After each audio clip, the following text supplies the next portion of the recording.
Movie அப்படின்றது உங்களுக்கு பெரும்பாலும் தெரிஞ்ச விஷயந்தான். இந்த ஹாரர் மூவின்றது ஒரு ஆவியினுடைய அட்டகாசங்கள் தான். இந்த மாதிரி படம் எடுக்கிறவங்க அத்தனை பேரும் விட்லாச்சாரியாவினுடைய வாரிசுகள் தான். அவர் தான் ஜெகன் மோகினின்றதெல்லாம் உங்கள் எத்தனை பேருக்கு தெரியும்னு தெரில. அதெல்லாம் பேய்கள்லாம் அடுப்பில் தலையை விட்டுக்கிட்டு கஞ்சி காய்ச்சும், காலை விட்டு ரசம் வைக்கும். அப்படிலாம் பயங்கரமான படங்களை விட்லாச்சாரியா எடுத்தார். அதுக்கு பிறகு பத்திரிகையாளர் உங்களுக்கு தெரியும், பேய்கதை மன்னன் பிடி சாமினே ஒருத்தர் இருந்தார். அவர் பேய்கதைகள் மட்டும்தான் எழுதுவார். அப்படியாக இப்படியெல்லாம் ஒரு பெரிய வரலாறு நமக்கு இருக்குது. முன்னாடிலாம் இங்கிலீஷ் படம் தனியாக பார்த்தா அவங்களுக்கு 1 கிலோ தங்கம் தராங்களாம். அது மெட்ராஸில் தான் அந்த படம் ஓடிட்டு இருக்காங்கலாம் எங்கள் தஞ்சாவூரில் பேசிக்குவாங்க. அப்படி சினிமாவுக்கும் எழுத்துக்கும் பேய்கள் மிகப்பெரிய அளவில் உதவி பண்ணியிருக்கு. அந்த பேய்களில் நல்ல பேய், பயங்கரமான பேயின்னு 2 இருக்கு. நம்ம மரணத்துக்கு பிறகு ஒரு நல்ல பேயா ஆடுவோமா இல்லை பயங்கரமான பேயா தான் சுத்துவோமான்றது நம்ம மனசாட்சிக்கு தெரியும். ஏன்னா பேய்கள் எல்லாமே அலையிற பேய்கள் அத்தனையுமே ஏதோ மனசுல குறை வச்சுக்கிட்டு இருக்கிறதா ஒரு புரளி இருக்கு. அந்த மனசுல தீராத ஆசைகளால் தான் அந்த பேய்கள்லாம் உலகத்தில் சுத்திக்கிட்டு இருக்கு அப்படின்ற ஒரு பேச்சு இருக்கு. அப்படி ஒரு பேயை பற்றிய கதை தான் இந்த 7G. இதை அன்பு தம்பி ஹாரூன், அதாவது ஹாரூன் இயக்குனர் தயாரிப்பாளர் மட்டும் இல்லை, ஒவ்வொரு நொடியிலையும் ஒரு ஹியூமர் யாராவது சொல்லணும்னா அது ஹாரூனால முடியுது. நான் கவனிக்கிற வரைக்கும் அப்படி ஒரு அருமையான ஹியூமர் சென்ஸ் உள்ள தம்பி தான் ஹாரூன் இயக்குனர். ஆனால் அவர் இப்படி ஒரு பயங்கரமான பேய் படம் எடுக்கிறாருன்றது தான் எனக்கு ஆச்சரியமா இருந்தது உண்மையாலுமே. அப்புறம் இந்த அதுல ஹாரூனும் பையன் ஒருத்தன் இருக்கான், அவருடைய பையன். 2 பேரும் ஹியூமர் பண்ணிக்கிறத பார்த்தா பயங்கரமா இருக்கும். அப்படி ஒரு அழகான இது. அந்த பையன்கிட்ட கேட்டால் அவங்க அம்மாவும் அப்படித்தான் ஹியூமர் பண்ணி பேசிக்குவாங்களாம். ரொம்ப நல்லா இருந்தது. அந்த மாதிரி ஒரு அழகான ஹியூமர் குடும்பத்திலேருந்து இப்படி ஒரு பயங்கரமான ஹாரர் படம் எடுக்கிறாங்கன்றது எனக்கு ரொம்ப ஆச்சரியமாக இருந்தது. அடுத்து இந்த படத்தினுடைய மியூசிக் டைரக்டர் சித்தார்த். எங்களுக்கெல்லாம் ஒரு பிரம்மாண்டமான படம்னா பிரம்மாண்டமாக எங்களுக்கு தெரியுது சித்தார்த்து தான். நாங்கள் அண்ணாந்து தான் அவரை பார்ப்போம். இன்னைக்கு கூட ஆறுன்னு சொன்னோம். அப்படி ஒரு சித்தார்த்து இந்த படத்துக்கு மிகச்சிறந்த ஒரு இசையும், அதாவது மிகச்சிறந்த முறையில் ஒரு கேரக்டரும் பண்ணி தந்திருக்காரு.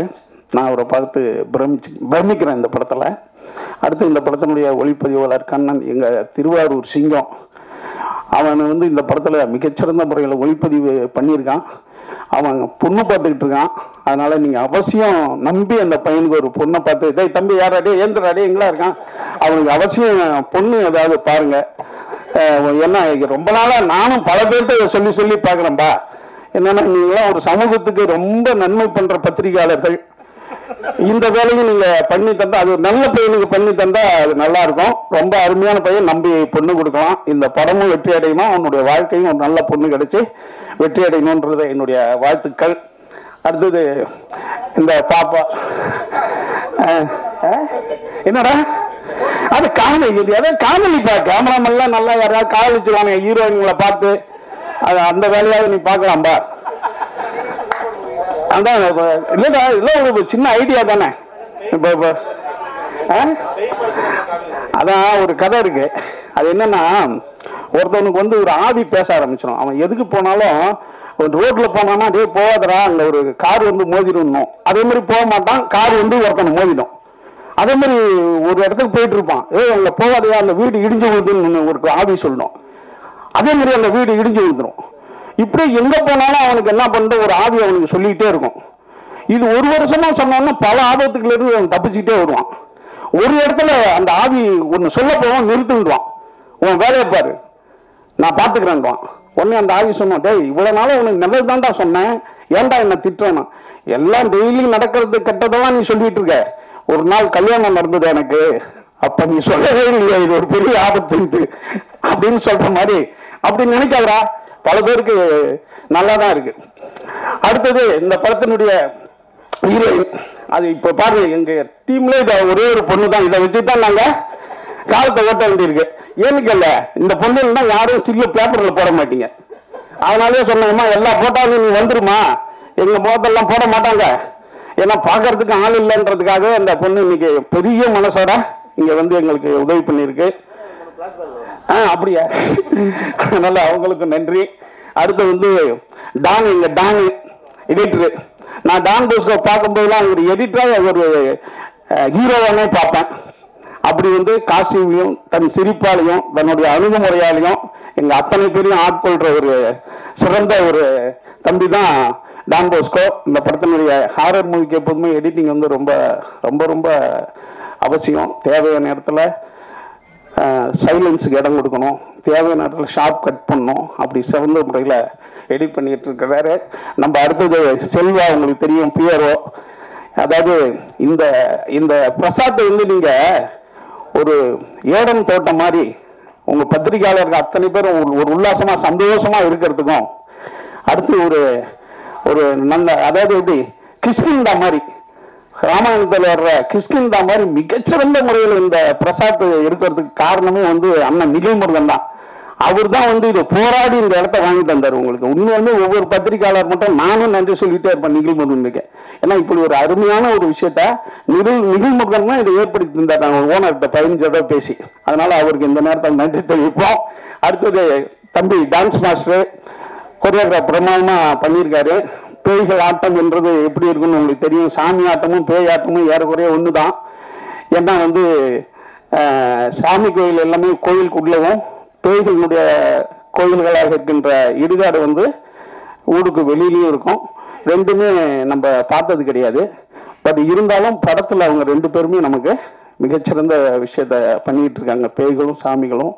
அண்ணன் சுந்தர் சி சொல்லுவார், நான் வந்து ஒரு 35 வருஷம் சினிமாவில் இருக்கேன்னா என்னை ஹீரோ ஏமாத்திருக்காங்க, என்னை சினிமாவில் பேய்கள் ஏமாற்றியதே இல்லைன்னு சுந்தர் சி சொல்லுவார். அதே போல் இந்த படமும் இந்த டீமுக்கும் அண்ணன் ப்ரொடியூசருக்கும் அண்ணா இது ஃபண்டு பண்ணிக்கிறாரு. அது அண்ணன் இவரு ஃபண்டு கொடுத்துருக்காரு நமக்கு. அவருக்கும் மிகப்பெரிய வாழ்த்துக்கள். இந்த பேய் படம் வந்து உங்க எல்லாத்தையும் மகிழ்ச்சிப்படுத்தி எங்களுக்கும் திருப்தியை கொடுக்கும், அதாவது பொருளாதார ரீதியாகவும் திருப்தி கொடுக்கும்ட்டு எங்களை நாங்களே வாழ்த்தி அதுக்கு நீங்க சப்போர்ட் பண்ணணும்னு சொல்லிட்டு உங்களையும் வாழ்த்தி நன்றி கூறி விடைபெறுகிறேன். நன்றி. எனக்கு ஒரு பிள்ளையார் சொல்லி போட்டு விட்டாரு அருண்னா. அதுக்கப்புறம் கிட்டத்தட்ட 60 சாங் பண்ணிட்டேன், வெளி படம், மியூசிக் வீடியோ, ஆடுலாம். இந்த படம் வாய்ப்பு கொடுத்ததுக்கு ரொம்ப ரொம்ப நன்றிண்ணா, ரொம்ப தேங்க்யூ. ஃபேமிலி மாதிரி அருண்னா. அப்புறம் இந்த டீம், கண்ணன், அப்புறம் எடிட்டர் சித்தார்த் விபின் சார், எல்லாருமே சூப்பர் ஜாப் பண்ணியிருக்காங்க இந்த படத்தில். இந்த படம் மாபெரும் வெற்றியுடைய வாழ்த்துக்கள். நன்றி, வணக்கம். 5 மினிட்ஸ் தேங்க்ஸ் மட்டும் சொல்லிக்கிறேன். அப்பா அம்மாவுக்கு தேங்க்ஸ். இந்த படம் காரணமாக இருந்த ராஜேஷ்க்கு, என் ஃப்ரெண்டுக்கு ஒரு தேங்க்ஸ். என் ஃபர்ஸ்ட் படத்துக்கு ஷோரீல் கூட கேட்காம எனக்கு கேமராமேனாக ஃபிக்ஸ் பண்ண டைரக்டருக்கு ரொம்ப தேங்க்ஸ். டே 1ல இருந்தே நான் என்ன கேட்குறேனோ அதை கொடுத்து சப்போர்ட் பண்ணார். எனக்கும் ஒரு சின்ன பயம் இருந்துச்சு, என்னடா ஃபர்ஸ்ட் படம் நம்ம கேட்குறது கிடைக்குமா, நம்ம குவாலிட்டி கொடுக்க முடியுமா அப்படின்னு. நான் கேட்குறது எல்லாமே செகண்ட் ஆப்ஷனே எல்லாமே எடுத்துக்கோங்க பண்ணுங்கன்னு சொல்லி கொடுத்தாரு. பாருங்கள், பெஸ்ட்டாக பண்ணியிருக்கோம். Siddharth Vipin sir thanks sir, உங்கள் மியூசிக் நல்லா இருந்துச்சு. Richard bro thank you. Editor thank you. Mahendran sir thank you. அண்ணே சொல்லாமுக்கெல்லாம் பொண்ணு தேட்டி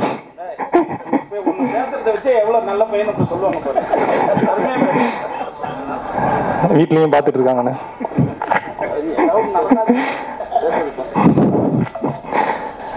தேங்க்யூ. ஷூட்டிங் ஒரு மாதிரி டென்ஷனாகவே போகும், டைரக்டர் மட்டும் கூலாகவே இருப்பார். அடிக்கடி கேட்பேன், எப்படி சார் இவ்வளோ டென்ஷன்லையும் கூலாகவே இருக்கீங்க அப்படின்னு. கவுண்டர் மறந்துச்சு சார். ஹியூமர் இல்லைன்னா டியூமர் வந்து செத்துருவேன் அப்படிம்பாரு. இல்லை, சீரியஸாகவே ஜோக்ஸ் அப்பார்ட், சீரியஸாகவே ரொம்ப கஷ்டம். ஏன்னா படத்தில் ஒரு ரோல் ப்ளே பண்ணுறதுனாலே கஷ்டம். கேமராமேன், டைரக்டர் தனித்தனி ரோல் ப்ளே பண்ணுறதே கஷ்டம். ப்ரொடியூசர், டைரக்டர், ரைட்டர், இதை தாண்டி சில சமயம் டான்ஸ் மாஸ்டராகவும் மாறுவார். எல்லா ரோலையும் சிரிச்சுக்கிட்டே பண்ணுவார். அவர் ஃபேஸில் எப்பயுமே நான் டென்ஷன் பார்த்ததே இல்லை. ஷூட்டிங் முடிஞ்சனே டென்ஷனாக இருப்பார். ஷூட்டிங் ஸ்பாட்டில் ஒருத்தர் கூட ஒரு சின்ன முகசலிப்பு கூட காட்டவே மாட்டார். தேங்க்ஸ் செல்வாண்ணே, ரொம்ப தேங்க்ஸ். மறந்துட்டேன், சாரிண்ணே.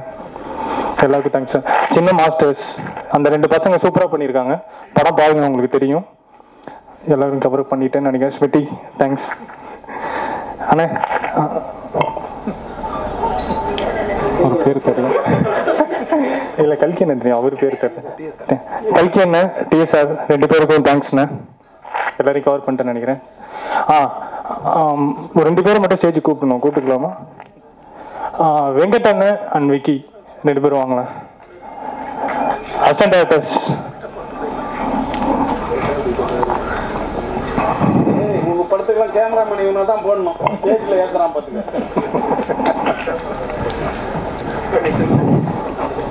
பக்கத்துல வந்து நிக்க வச்சு இல்லை அங்கே போட்டோ தம்பி போட்டோறா. நீங்க அப்படியே கொடுங்க. வாங்க.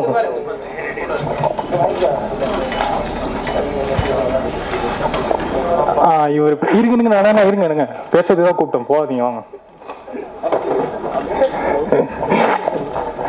இவர் வெங்கட், இவர் இந்த படத்தோட இந்த படத்துல ஏகப்பட்ட பிரச்சனை இருந்துச்சு, எல்லாத்துக்கும் கூட இருந்து முடிச்சு கொடுத்துருக்காரு. நேற்று வரைக்கும் இந்த படத்துல கடைசி வரைக்கும் வேலை பார்த்தது இவர் தான். இவரால் தான் இந்த படம் கியூபுக்கு போயிருக்கு, அவ்வளோ சீக்கிரம் முடிச்சு கொடுத்துருக்காரு. ஸோ தேங்க்ஸ்ண்ணா. தேங்க்யூ. ஆர்டிஸ்ட் அவர் தான் கியூப்ல எடுத்து போய் கொடுத்தாரா. இவன் வந்து என்னோட அசிஸ்டன்ட் விக்கி, இவனும் கூட இருந்திருக்கான். நெக்ஸ்ட் இயர் இவன் படம் பண்ணிடுவான். இவன் படத்துக்கும் என்ன சப்போர்ட் பண்ண மாதிரி இவனுக்கு சப்போர்ட் பண்ணு. தேங்க்யூ. அனைவருக்கும் வணக்கம். ஃபர்ஸ்ட் ஆஃப் ஆல் இந்த டீமில் என்னை அறிமுகப்படுத்தினது வந்து செல்வா சார். செல்வா சாருக்கு தான் நான் ரொம்ப தேங்க்ஸ் சொல்லணும் ஃபர்ஸ்ட் ஆஃப் ஆல். ஏன் அப்படின்னா ஒரு 2-3 இயர்ஸ் பிஃபோரே ஃபஸ்ட்டு சாரோடைய ஒரு படம் வெப்பு, அதுக்கு முன்னாடி எக்கோ எடுத்தாங்க. அதுலேருந்து என்னை எடிட்டராக இதுக்கு இந்த டீம்கிட்ட ஜாயின் பண்ணோம் அப்படின்னு சொல்லிட்டு பல டைம் வந்து அந்த மீட்டிங் நடக்கும். பட் ஃபைனல் ஸ்டேஜில் அது பண்ண முடியாத ஒரு சூழ்நிலையாயிரும். இந்த டைம் வந்து கண்டிப்பாக இந்த ப்ராஜெக்டில் நீங்கள் இருக்கிறீங்க, கண்டிப்பாக வந்து பண்ணணும் அப்படின்னு சொல்லிட்டு ஃபஸ்ட்டு என்னை கூட்டிகிட்டு போய் ஹாரன் சார்கிட்ட கொண்டு போய் மீட் பண்ணி இந்த ப்ராஜெக்டை கமிட் பண்ணி இந்த ப்ராஜெக்ட் ஸ்டார்ட் பண்ணி ஒர்க் பண்ணோம். இந்த ப்ராஜெக்ட் வந்து ஸ்டார்டிங் பண்ண சும்மா ஒரு ஷார்ட் அண்ட் டைமில் பண்ணி முடிக்கிறதான ஒரு ப்ராஜெக்டாக தான் இருந்துச்சு. பட் அது கொஞ்சம் சிஜி இதனால் கொஞ்சம் டிலே ஆனதுக்கான ரீசன் ஆச்சு. இல்லைன்னா இது கொஞ்சம் முன்னாடியே ரிலீஸ் ஆகிருக்கும். இப்போது எனக்கு தெரிஞ்சு நான் இப்போது ஹாரன் சார் வச்சு தான் நான் நிறைய பேச வேண்டியிருக்குது. சார் வந்து ஸ்டார்டிங்கில் ஒரு நான் பார்த்து ஒரு 10-15 இயர்ஸில் சாரோட அனுபவம் இப்போ இந்த 3rd ஃபிலிம் ஐ திங்க்.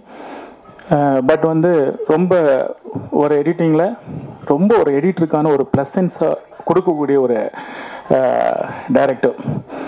அந்த உரிமை எல்லா டைரக்டர்ஸும் எங்களுக்கு கிடைக்காது. ஃபர்ஸ்ட் ஆஃப் ஆல் அந்த ஃப்ரீடத்தை வந்து முழுமையாக கொடுத்து நீங்கள் ஒரு வெர்ஷன் கட் பண்ணுங்கள், நான் வந்து பார்க்குறேன், பார்த்து முடிச்சுட்டு அந்த கரெக்ஷன்ஸை கூட ரொம்ப மைன்யூட்டாக அழகாக உட்காந்து ஒர்க் பண்ணி இந்த ப்ராஜெக்ட் வந்து ஒரு ஃபர்ஸ்ட் ஆஃப் வந்து எனக்கே வந்து இந்த ஸ்க்ரீன் பிளே எதை நோக்கி போயிட்டுருக்குது. ஏன்னா கதை கேட்டுக்கிட்டாலுமே அந்த ஷூட்டிங் ஃபுட்டேஜ் வர எடிட் பண்ணி பார்க்கக்கூடிய டைமில் இது எதுவாக இருக்குது அப்படின்னு சொல்லிட்டு ஃபுல் ஜாயின் பண்ணச்சுமா இந்த ஃபர்ஸ்ட் ஆஃப் வந்து என்டர்லி டிஃப்ரெண்ட். உங்களுக்கு படம் பார்க்கறதுக்கு தெரியும். செகண்ட் ஆஃப் பார்த்தீங்கன்னா அதுக்கும் இதுக்கும் ரிலேட்டடாக வேறு ஒரு சப்ஜெக்டாக இருக்கும். 2 படத்தையும் ஒரே படமாக கொண்டு வந்திருக்க மாதிரியான ஒரு ஸ்க்ரீன் பிளே. இதில் நடித்த எல்லாருமே வந்து ரொம்ப ப்ளசன்ஸாக ரொம்ப பியூட்டிஃபுல்லாக நடிச்சிருக்காங்க. ஃப்ரேம்ஸ் எல்லாமே ரொம்ப சூப்பராக இருக்குது. ரொம்ப ரசித்து ரொம்ப பொறுமையாக அழகாக ரீரெக்கார்டிங்லாம் பக்காவாக பண்ணி இந்த ப்ராஜெக்ட் ஃபினிஷ் பண்ணியிருக்கிறோம். ரியலி வந்து நான் வந்து இதுவரையும் ஹாரர் ஃபிலிம் இதுதான் ஃபஸ்ட் டைம் பண்ணுறேன். ஒரு இமேஜினேஷனோடு ஒரு ப்ராஜெக்ட் பண்ணுறதுங்கிறது இது வந்து ரொம்ப சூப்பராக இருந்துச்சு. ஏன்னா ஒரு கேரக்டரே ஃபுல்லாக வந்து மெமரியில் அப்படி ஒரு கேரக்டர் இருந்துகிட்டே இருக்கிறாங்க அப்படிங்கிறதோடு இந்த ப்ராஜெக்ட் பண்ணச்சுமோ ரொம்ப நல்லா இருந்திருக்கு. எவ்ரிதிங் இந்த ப்ராஜெக்ட் ரொம்ப சூப்பராக இருக்குது. எனக்கு இந்த வாய்ப்பளித்த டைரக்டர் சாருக்கும் whole team 3B Siva sir எல்லாருக்குமே என்னோட மனமார்ந்த நன்றிகள், வாழ்த்துக்கள். தேங்க்யூ. வணக்கம். அம்மா அப்பாவுக்கு ரொம்ப தேங்க்ஸ். டைரக்டர் ப்ரொடியூசர் ஹேரன் சாருக்கு ரொம்ப தேங்க்ஸ். அண்ட் அசிஸ்டன்ட் டைரக்டருக்கு ரொம்ப தேங்க்ஸ். அண்ட் எல்லா ஆக்ட்ரஸ்க்கு எல்லாருக்குமே ரொம்ப தேங்க்ஸ். ஜூலை 5 இந்த படம் ரிலீஸ் ஆக போகுது. எல்லோரும் என்ஜாய் பண்ணி சப்போர்ட் பண்ணுங்கள். Thank you. Have a nice day. ரொம்ப நல்லா இருந்தது. ஸோ சோனியா அகர்வால் மேம் கூட பண்ண எக்ஸ்பீரியன்ஸ் ரொம்ப நல்லா இருந்தது. என்ஜாய் பண்ணேன், ஜாலியாக இருந்தது ஷூட்டிங். அண்ட் இப்போ அதே தான் எனக்கும் பேசணும். ரொம்ப ரொம்ப தேங்க்ஸ். இல்லை மறைக்க மெயின் நீங்கள் தானே. இப்போ என்னன்னு தெரியல, 30 வருஷமாக வெறும் கோடிகளில் உள்ள மனிதர்களோட பழகிட்டு டெக்ஸ்டைல் இண்டஸ்ட்ரியில் அந்த மைண்டை மாற்றுறதுக்கு ஒரு நடிகனுங்கிறது சாதாரண கொஞ்சம் மேடையில் வந்து உட்கார்றது அவ்வளோ சாதாரண விஷயம் இல்லை. ஒரு 10 ஆண்டு காலமாக திடீர்னு ஏறினா ஃப்ளைட்டு, இறங்கினா காரு, 2 வீலரு வாழ்க்கையில் ஓட்டியிருக்கேன். எப்போ ஒவ்வொரு காலத்தில் டிவிஎஸ் 50 அந்த மாதிரி ஒரு லைஃப் ஸ்டைலில் இருந்துட்டு ஒரு 200 ரூபாய்க்காக போய் நம்ம நடிக்க போகிறோமே அப்படின்னு செல்ஃப் மனசு வந்து கேட்காது சார். 200 50,000 ரூபா செலவு பண்ணிக்கிட்டு கார் எடுத்துக்கிட்டு போய் அரண்மனை 1 ஆக்சுவலி இதயம் படத்தில் க்ரௌட் ஆர்டிஸ்டாக வந்தேன் 90s. அப்போ வந்துட்டு ஃபேமிலி சுச்சுவேஷன், சினிமாவுக்கு போகக்கூடாதுன்னு அடியெல்லாம் வாங்கியிருக்கேன். எங்கள் மாமாலாம் கட்டி வச்சு அடிப்பாங்க. சினிமாவுக்கு போயிட்டான் ஓடிவிட்டான் பாரு அப்படிம்பாங்க. சினிமாவுக்கு போகிறதுக்கு ஓடிவிட்டான் பாரு அப்படி. ஏன்னா நான் ஃபேமிலி ஏர்னிங் மெம்பரு. கதிர் சார் படத்தில் இதயத்தில் ஒரு சின்ன சீனில் வந்திருக்கேன். அந்த சவுத் இந்தியன் திரைப்பட சங்கத்தில் நடிக்கும்போது தான் என்னுடைய ஃபஸ்ட்டு அந்த ஒரு தாக்கம்.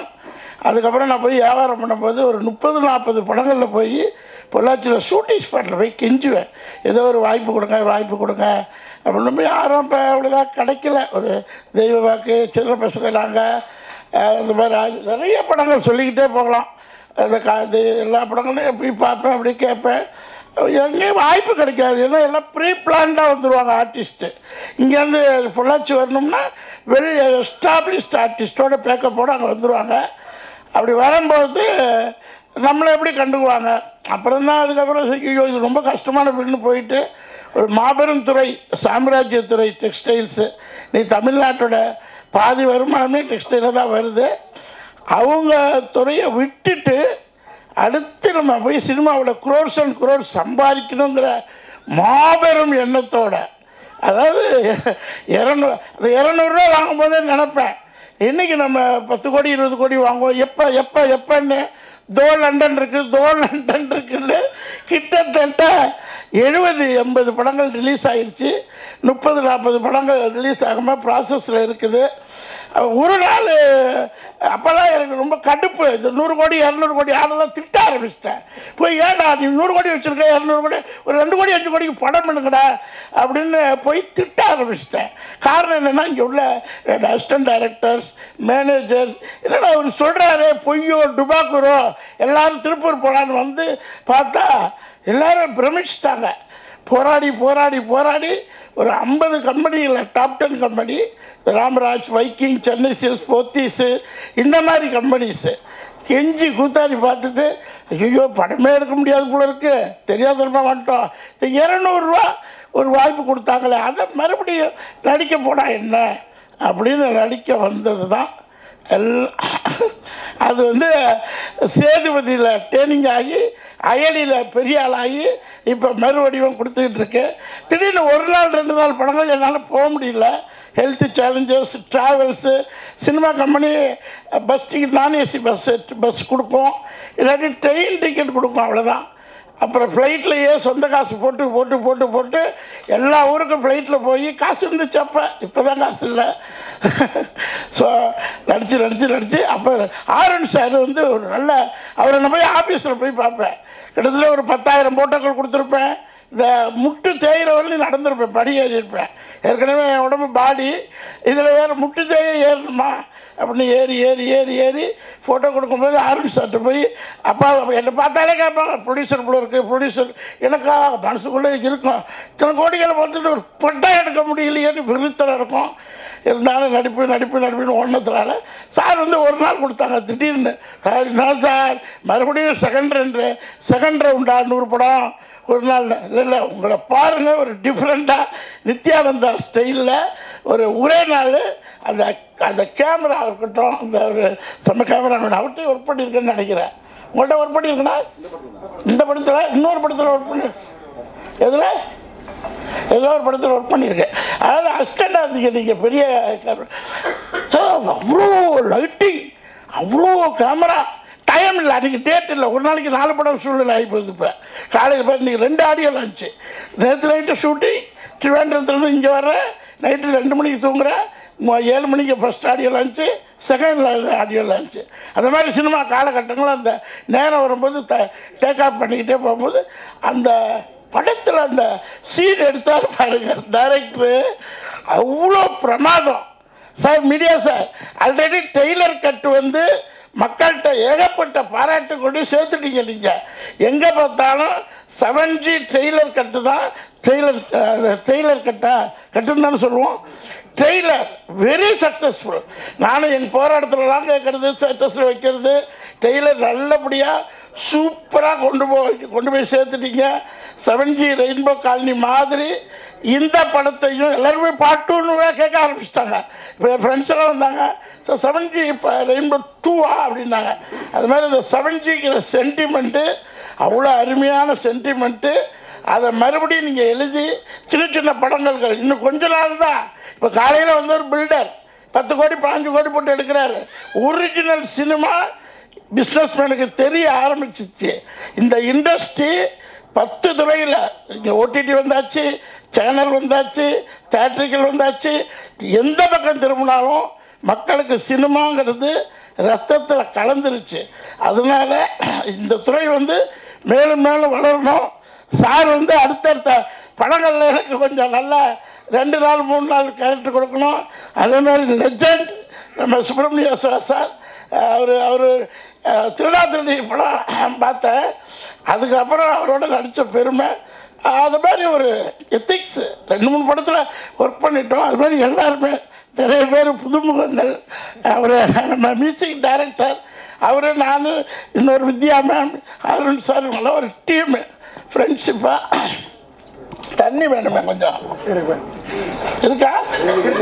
அது பேசும்போது தண்ணி கம்பல்சரி வேணும். போதும், நிறைய பேசியாச்சு. நீங்கள் எழுதணும், சின்ன சின்ன படங்களை எழுதணும்.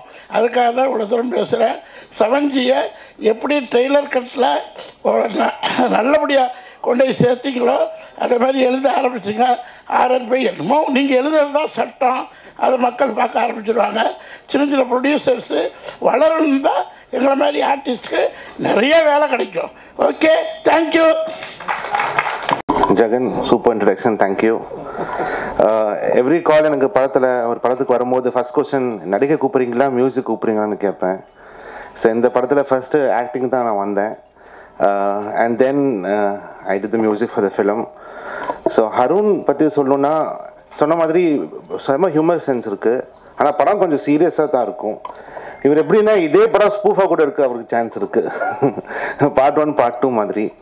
இந்த மூவி ஸ்டோரி ஃபர்ஸ்ட் கேட்கும்போது horror film is always a sure shot, ஒரு சேஃபான ஒரு ஜானர் அது. அந்த பட் ஹருண் இந்த படத்தில் ஒரு டிஃப்ரெண்ட் ட்விஸ்ட் கொடுத்து he has portrayed it. So அது ரொம்ப இன்ட்ரெஸ்டிங்காக இருந்தது. இன்டர்வெல் ரொம்ப கூஸ் பம்ப்ஸ் மூடாக இருக்கும் அது. And this is my second movie horror film. So first படம் காமெடி ஹாரர் படம் பண்ணேன், ஹலோ நான் பேய் பேசுகிறேன், அது முடிஞ்சு இது. So it was very interesting to work in this film and to work with Harun. ஏன்னா lot of ideas he gives, lot of different tones எப்படி யூஸ் பண்ணலாம், லாட் ஆஃப் ரிசர்ச் பண்ணிவிட்டு நம்ம we went for the film. ஸ்பாட்லேயே நம்ம உட்காரும் போது actions ரொம்ப தான் ஹாரராக இருக்கும், இல்லைனா ரொம்ப ஃபன்னாக இருக்கும். த ஹோல் டீம் ஒரு ஃபேமிலியாக நம்ம ஒர்க் பண்ணோம். அண்ட் அப்பப்போ சார் வீட்டிலேருந்து பிரியாணியெல்லாம் வரும். So this will be fun days. So I hope நீங்கள் எல்லாம் படம் பார்க்கும்போது you will all enjoy the film. Because Sonia Agarwal ma'am ஒரு சூப்பர் ரோல் பண்ணியிருக்காங்க. Smriti is also done went wonderful role. And Sonia Agarwal ma'am கிட்ட ஒர்க் பண்ணும்போது நிறையா I asked a lot of questions to her, and every version she's acted in the film. So how was it to work with this person, that person, and all that? And before action, சொல்றதுக்கு முன்னாடி she'll be one person. As soon as they say action, she turns into a totally different person. The character மாறுறாங்க. And I had a few scenes with her. So it was she was very helpful in those scenes. You know, normally I do a lot of humor in films. இந்த தாட்டி கொஞ்சம் ஒரு சீரியஸான role பண்ணியிருக்கேன். So it was interesting to act with her. அவங்க நிறைய suggestions கொடுத்தாங்க. and overall the whole packaging lala vandirukku, the editing, the choreography, the camera work ellame final out paakumbodhu romba interesting ah vandirukku. So thank you all for this wonderful film. And Harun kuda ukarumbodhu oru script ukarumbodhu and the spotlight he'll start discussing his next movies. So I think oru padame oru one day la mudichiruvaru oru scripting session. So already I think 3-4 scripts is lined up for him. So all the best to the team, and நீங்க படம் பாருங்க. I hope you all get scared as much as we did. Thank you very much. ரொம்ப நன்றி brother. Present media எல்லாருக்கும் வணக்கம். TSR அண்ணன் நான் பேசினதெல்லாம் அவரே பேசிட்டு போயிட்டாரு ரொம்ப நேரமா. அண்ணே இப்போதான் கேட்டேன் அவர்கிட்ட, என்னண்ணே சினிமாவுக்கு வந்தது உங்களை அடித்தாங்களா?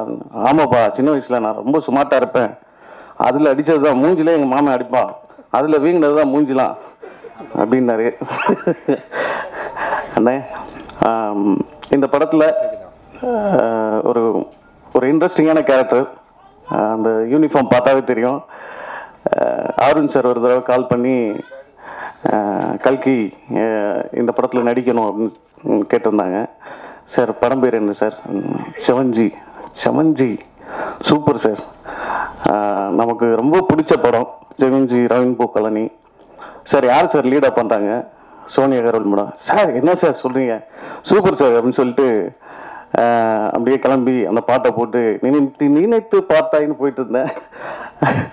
அங்கே வாட்ச்மேன் ட்ரெஸ் கொடுத்தாங்க. ஒரு இன்ட்ரெஸ்டிங்கான கேரக்டர். நான் நினச்சேன் வந்து எடுத்த அப்பார்ட்மெண்ட்டில் இருப்போம் போல் இருக்கு நம்ம அப்படின்னு நினச்சேன். ஒரு இன்ட்ரெஸ்டிங்கான கேரக்டர். அருண் சாரை பற்றி சொல்லணும்னா ரொம்ப பயங்கரமான ஹியூமர் சென்ஸான கேரக்டர். நான் விழுந்து சிரிச்சுட்டு சீரியஸாக படம் பண்ணிகிட்டு இருப்பார்.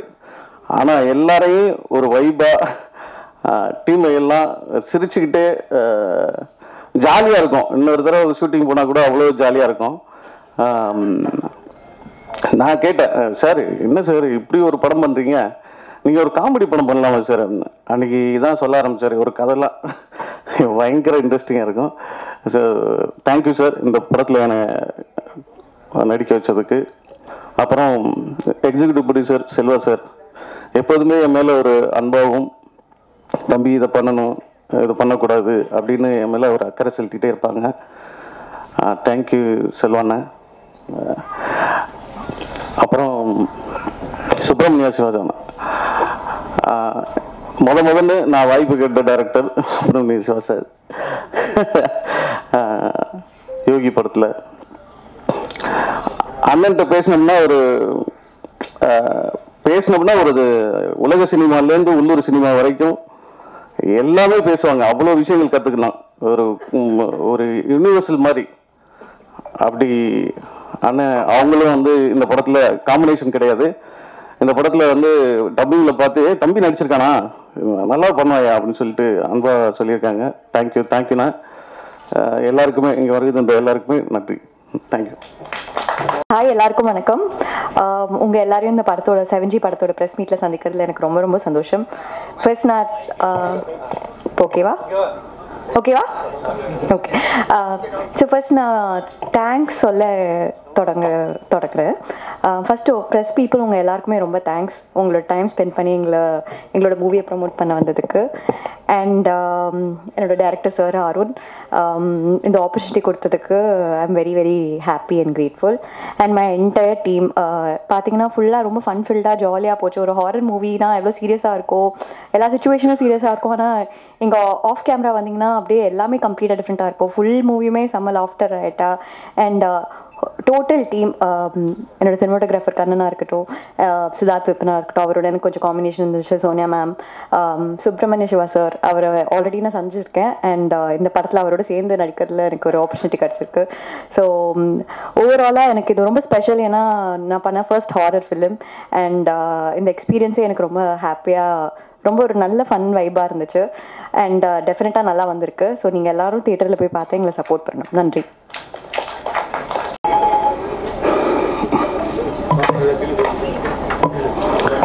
பத்திரிகைத்துறை நண்பர்கள் அனைவருக்கும் வணக்கம். எதுலேருந்து ஸ்டார்ட் பண்ணுறது தெரில, ஏன்னா நிறைய பேசிட்டாங்க. இந்த டீம் வந்து எனக்கு வந்து அவ்வளோ சப்போர்ட் பண்ணாங்க. மெயினாக வந்து நம்ம எங்கள் எல்லாருக்கும் சீனியர், ஆனால் அவர் தான் எப்பயுமே செட்லேயே ரொம்ப யூத்தாக யங்காக அந்த அவர் தலைமுடியை போலவே மனசு அவருக்கு வெள்ளை மனசு. எங்கள் அண்ணன் கூட என்ன வாடா போடா டே தம்பின்னு அவ்வளோ உரிமையாக கூப்பிட்டதில்லை. எப்போ பார்த்தாலும் சொல்டா தம்பி எங்கே இருக்க அப்படின்ற மாதிரி அவராக ஃபோன் பண்ணி பேசுவார். ஒரு 4 வருஷம் இருக்குமாண்ணே, 4 வருஷம் கூட ஒரு ஸ்கிரிப்ட் சொல்லணும்னு அண்ணன் கூப்பிட்டுருந்தேன். அப்போ வந்து ஒரு நிறைய அண்ணன் வந்து யாரையுமே வந்து டிஸ்கரேஜ் பண்ண மாட்டாங்க. யார் ஸ்கிரிப்ட் சொல்லணும் யாராக இருந்தாலும் அவங்க டைம் ஸ்பெண்ட் பண்ணி எந்த பிஸி ஷெட்யூலில் இருந்தாலும் அந்த ஒரு டைம் கொடுப்பாங்க. அப்போ அண்ணா அன்றைக்கி 2-3 ஷெட்யூல் சொன்னாங்க. அப்புறம் 8 o'clock மேலே வரட்டுமாடா தம்பின்னு கேட்டார். சரி வாங்கினேன்னு சொன்னேன். வந்துட்டு நைட்டு ஸ்கிரிப்ட் சொன்னார். அண்ணா இன்னைக்கு நைட் கூடவே ஸ்டே பண்ணிட்டாரு. அதான் சொன்ன விதம் ஸ்கிரிப்ட் சொன்ன விதத்தில் நான் ஆக்சுவலாக அந்த ஸ்கிரிப்ட் பண்ண முடியாமல் போச்சு. இந்த லாக்டவுன் அந்த இஷ்யூஸ் இல்லாமல் பட்ஜெட் இஷ்யூஸ்னால அது பண்ண முடியாமல் போச்சு. ஃப்யூச்சரில் அது பிளான் இருக்குது. பேசும்போது மொபைலே பார்த்துட்டு தவறாக நினைக்க வேணாம். இன்னைக்கு 4 o'clock வந்து ஃபஸ்ட்டு வீடியோ சாங் ரிலீஸ் ஆகுது. அதுக்குண்டான ஒர்க்கும் கொஞ்சம் போயிட்டுருக்கு. அதனால் ஃபஸ்ட்டு ஸ்டார்ட்னா இது வந்து 7G அப்படின்றப்போ எல்லாருக்கும் அந்த வர அந்த ரெயின்போ காலனி வரது வந்து அது எல்லாருக்கும் யூஸ்வலான விஷயம். அந்த 7G ரெயின்போ காலனிக்கும் இதுக்கும் எந்த ஒரு இதுவும் இல்லை. இது எல்லாமே வந்து நீங்கள் நான் சொன்னாலும் நம்ப மாட்டீங்க, கோஇன்சிடென்ஸாக எல்லாமே நடந்தது. ஆக்சுவலாக நான் அப்பார்ட்மெண்ட்டே பார்த்தீங்கன்னா ஒரு 13th floor தான் ஃபஸ்ட்டு செலக்ட் பண்ணோம். அது ஒரு வேற ஒரு டிவி சேனல் வந்து அவங்க 3-4 இயர்ஸ்க்கு அப்படியே வேணும்னு சொல்லி புக் பண்ணதுனால ஒரு ஷூட்டுக்கு ஒரு 3 days முன்னாடி வந்து அது அவைலபிள் இல்லை, நீங்கள் 7th floorல பார்த்துங்க அப்படின்னாங்க. சரி அப்புறமா வந்து நான் 7th floorல செக் பண்ணும்போது 7H நல்லா இருந்தது. சரி என் பேரும் சொன்னால் சென்டிமெண்ட்டாக ஹெச்சில் ஸ்டார்ட் ஆகுது, இது நல்லா இருக்கு அப்படின்னு சொல்லி சொன்னாங்க. அது ஒரு 1 day நான் சொன்னேன் சம்திங் எலக்ட்ரிக்கலோ சம்திங் பிளம்பிங் இஷ்யூன்னு சொல்லிட்டு நீங்கள் 7G எடுத்துங்க அப்படின்னாங்க. இதுக்கு முன்னாடி நான் 2-3 பேர்ட்ட ஸ்கிரிப்ட் சொன்னேன். லாஸ்ட்டாக அந்த டேட் இஷ்யூ அந்த கொஞ்சம் அந்த டைம் அந்த பேமெண்ட் இஷ்யூ லாஸ்ட்டாக எனக்கு உள்ள கம்மிட் ஆனவங்க வந்து சோனியா அகர்வால் மேம். அந்த மாதிரி இது எல்லாமே வந்து இந்த டைட்டில் பிளான் பண்ணியோ நான் முதல்ல சொல்லி அப்படியே ப்ரெஸ்ல கொஸ்டின் கேட்பீங்க, நான் முதல்ல ஆன்சர் பண்ணிடுறேன். டைட்டிலுக்கோ இது எதுவுமே நம்ம பிளான் பண்ணல. எல்லாமே நான் ஒரு 3-4 டைட்டில் கில்டில் கொடுத்தேன். அவைலபிள் இல்லை அவைலபிள். ஏன்னா எனக்கு பிளாக்கோ இல்லை டார்க் மாதிரி ஒரு டைட்டில் ஒரு டார்க் ஸ்டோரி அப்படின்ற மாதிரி டைட்டில் எனக்கு கனெக்டாக இருக்கும்னு நினச்சேன். எனக்கு அந்த டைட்டிலும் எதுவுமே கேட்கும்போது அவைலபிளாங்க. நான் ஜஸ்ட் லைக் தட் தான் 7Gன்னு கொடுத்துட்டு வந்தேன். நாங்கள் செக் பண்ணி சொல்கிறோன்னு சொன்னாங்க. செக் பண்ணிவிட்டு அவங்களே கால் பண்ணாங்க, அவைலபிள் இருக்குது நீங்கள் டைட்டில் எடுத்துக்கலாம் அப்படின்னு சொன்னாங்க. அப்படி தான் டைட்டில் வந்தது. ஃபர்ஸ்ட் நான் நம்ம டிஓபிலேருந்து ஸ்டார்ட் பண்ணுறேன். கண்ணன் அது மாதிரி ஒரு 4-5 months ஒரு கேமராமேன் கூட நான் ஒர்க் ட்ராவல் அந்த ஸ்கிரிப்டில் ஷூட்டுக்கு ஒரு 3 days முன்னாடி அவர் கொஞ்சம் தவிர்க்க முடியாத விஷயத்தினால அவர் பர்சனல் இஷ்யூஸ்னால அவர் பண்ண முடியல சார்னாங்க. அப்போ எல்லா ஒர்க்கும் போயிட்டு எல்லாருமே கேட்டாங்க என்னங்க 2 days ஷூட்டில் கேமராமேனே ரெடி ஆகல 2 days ஷூட்டில் இருக்குன்னா அப்போ நம்ம கூட ஒரு தம்பி இதில் ரோல் பண்ணியிருக்காரு. அவனை கூப்பிட்டு கேட்டேன், உனக்கு தெரிஞ்ச அந்த கேமராமேன் தான் ரெஃபர் பண்ணுறா அப்படின்னு சொல்லுப்பா அப்படின்னா ஃப்ரெண்டு இருக்கானே அவன் எப்பயுமே கேமரா கையோட தான் பேசும்போதும் சரி அந்த ஆங்கிளோட தான் பேசுவார் அப்படின்னு சொல்லி சொன்னேன். சரி வர சொல்ல ஆஃபீஸ்க்குன்னா அவர்கிட்ட டிஸ்கஸ் பண்ணேன். இந்த மாதிரி ஒரு சீக்வன்ஸ் இருக்குது, நீங்கள் என்ன மாதிரி லைட்டிங் பண்ணுவீங்கன்னு சொல்லி கேட்கும்போது அவர் வந்து ஒரு ஸ்டைல் காமிச்சார், ஒரு ரெஃபரன்ஸ் காமிச்சார். இந்த லைட்டிங் எனக்கும் அதுக்கும் கரெக்டாக ஒத்து போச்சு. சார் ஸ்கிரிப்ட் பவுண்ட் எப்போ சார் கொடுப்பீங்க, நான் ஃபர்ஸ்ட்டு எப்போ ஷூட் போடலாம்னு சொல்லுவேன் சார். நீ மண்டே ஷூட்டுக்கு வந்துரு, நம்ம ஸ்டார்ட் பண்ணிடலாம், நான் ஃப்ரீயாக இருக்கும்போது ஸ்கிரிப்ட் கொடுக்குறேன், நீ அப்புறம் படிச்சிரு, நான் டெய்லி உனக்கு கொஞ்சம் நான் சொல்கிறது மட்டும் எடுத்து கொடுத்துருன்னு சொன்னேன். எனக்கு ஆக்சுவலாக என்னென்னா இந்த மாதிரி ஒரு டீம் கூட ஒர்க் பண்ண என்ன பிடிக்கும்னா சீனியர் கேமராமேன்ஸ் கிட்ட வந்து நாம ஒரு நியூ கேமரா போகும்போது அவங்களுக்கு ஒரு விஷயம் இருக்கும். நம்ம இப்போ ஏன் பாயிண்ட் ஆஃப் வியூனா நம்ம ஒரு பாக்யராஜ் சார் மணிவண்ணன் சார்லாம் பார்த்த மாதிரி ஸ்பாட்டுக்கு போய் கொஞ்சம் நிறைய விஷயங்கள் பண்ணுவோம் இல்லையா, அந்த ஸ்டைல் தான் நம்ம சரி நம்ம ரொம்ப ப்ரிப்பேர்டாக பண்ணுவோம். அங்கே ஒரு விஷயம் தோணும். ஒரு சீனியர் நம்மளோட டெக்னீஷியன்ஸ் இருக்கும்போது நம்ம போய் அவங்க சொல்ல முடியாது, இங்கே சொல்ல முடியுமா நமக்கு ஒரு தயக்கம் இருக்கும் இங்கே போல. ஏன்னா இதில் ஒரு இன்னைக்கு ஈவினிங் ஒரு சாங் இருக்குது, அதில் ஒரு பால்குள்ளே ஒரு ஷாட் வச்சுருப்போம். அது வேற ஒரு டிஓபி இருந்தால் பண்ணியிருப்பாங்களா தெரியாது. நான் என்ன சொல்லுவேன் சார், அப்பப்போ சொல்லுவார் சார் நீங்கள் சொல்கிற சேகர் செத்துவான் அப்படின்னாரு. நான் விட்டுற மாட்டேன், படம் முடியும் விட மாட்டேன், நான் சொல்கிற இடத்துல வச்சு பாருன்னா அப்போ அவர் ஒரு ஐடியா கொடுப்பார், இப்படி வச்சா கரெக்டாக பாருங்க சார் சொல்லிட்டு. இந்த மாதிரி அந்த டீம் வந்து உள்ளே வரும்போது ஒர்க்காகவும் எனக்கு ரொம்ப ஈஸியாக இருந்தது.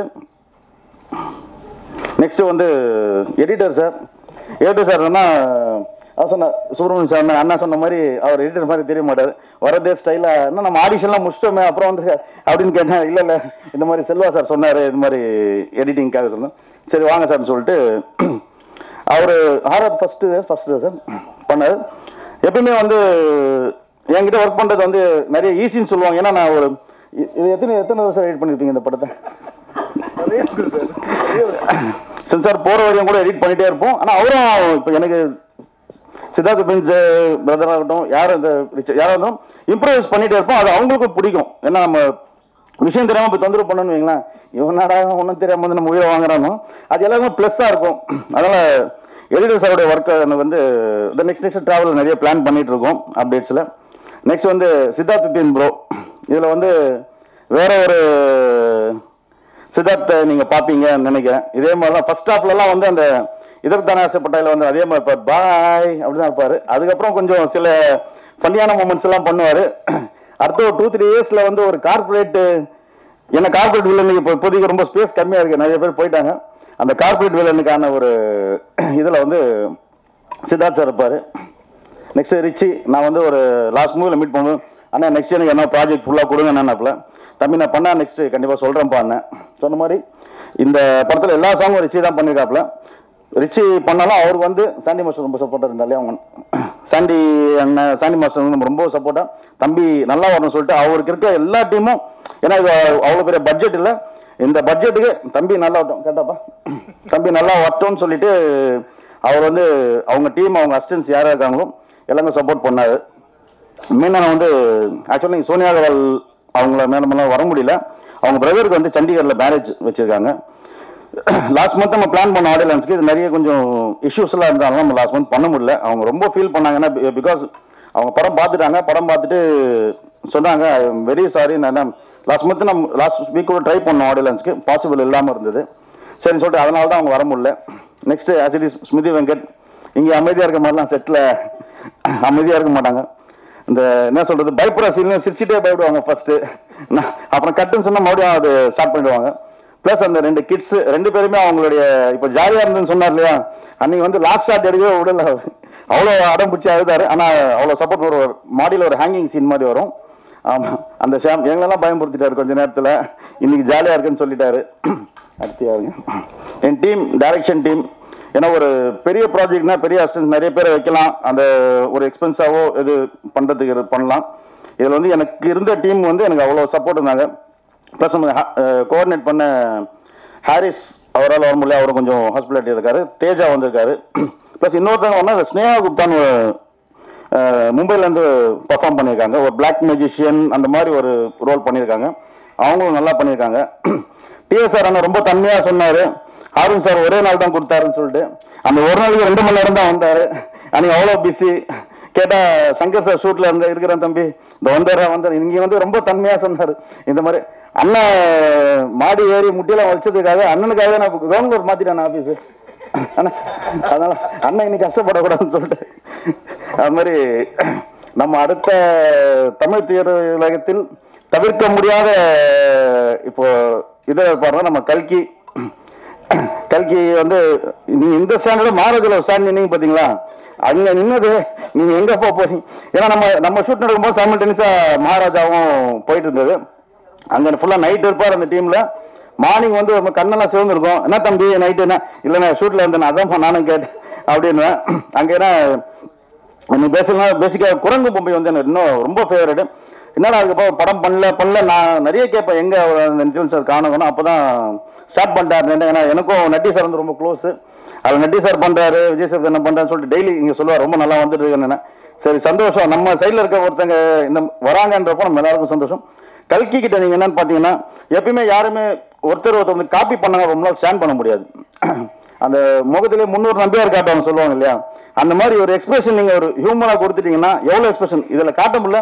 சில சீக்வன்ஸ்லாம் சும்மா ஒரு ஐடியாவை சொன்னேன், சார் இது பண்ணலாம் சார், ரொம்ப அழகாக ஒர்க் அவுட் ஆகணும். எனக்கு என்னன்னா இந்த மூவி வந்து கொஞ்சம் அந்த காமெடின்ற இந்த விஷயமே இல்லாமல் ஒரு டீசென்ட் ஒரு ஹாரராக ஒரு ஃபீல் குட் ஹாரராக பண்ணணும்னு பிளான் பண்ணேன். அதனால நானே அந்த ஹியூமர் எவ்வளோ ஸ்கிப் பண்ண முடியுமோ எங்கேயுமே நம்ம அது இல்லாமல் ஒரு நம்ம சொல்லுவோம் இல்லையா, கொஞ்சம் இங்கிலீஷ் மூவிஸ்லாம் பார்த்தோம் டீசெண்டாக இருந்தது வாட்ச் பண்ணுறது, அந்த ஸ்டைல் பண்ணணும்னு சொல்லி நம்ம ஃபிக்ஸ் பண்ணிட்டு தான் இதில் எல்லாமே பண்ணியிருக்கோம். ப்ளஸ் வந்து இந்த டெக்னீஷியன்ஸ் எல்லாருமே, கண்ணனுடைய team, crane camera light team, costume department எல்லாமே எனக்கு வந்து ரொம்ப சப்போர்ட்டாக இருந்தாங்க. ஒரு விஷயம் நான் எப்பவுமே சொல்லுவேன், என்னதான் ஒரு BMW ஆடி கார் எதுவாக இருந்தாலும் இந்த கார் போனோம்னா ஒரு 500 ரூபாய் பெட்ரோல் போட்டு தான் ஆகணும். அந்த பெட்ரோல் இல்லைன்னா அந்த கார் அங்கே ஷெட்டில் தான் இருக்கணும். அந்த மாதிரி தான் எனக்கு என்னுடைய வெல்விஷர் பிரதர் மாதிரி மகேந்திர சார், அவரை வந்து அன்எக்ஸ்பெக்டடாக மீட் பண்ணி ஆர்வன் மேலே நம்பிக்கை இருக்குது அப்படின்னு சொல்கிற விஷயம் வேறு, நான் பண்ணுற விஷயத்து மேலே ஒரு நம்பிக்கை ஒன்று இல்லையா, அவர் இந்த நீங்கள் எங்கே பார்த்தீங்கன்னா போஸ்டர்லேயும் சரி பேனர் சரி எங்கேயுமே ஒரு பேர் இருக்காது. அவர் ஸ்ட்ரிக்டாக சொல்லிட்டாரு. ஒன்று நீங்கள் நம்பவே மாட்டீங்க, அவர் எனக்கு சப்போர்ட் பண்ணுறான்னு சொல்லிட்டு அவங்க வீட்டில் கூட அவர் சொல்லலை. டில் அந்த ரிலீஸ் கிட்ட தான் வந்து இந்த மாதிரி ஒரு விஷயம் பண்ணிட்டு இருக்கேன், ஏன்னா ஆர்வம் பண்ணால் கரெக்டாக பண்ணுவார்னு சொல்லிட்டு. எத்தனை பேருக்கு இந்த மாதிரி ஒரு ட்ரஸ்ட் பண்ணுற ஆள் கிடைப்பாங்கன்னு தெரியாது.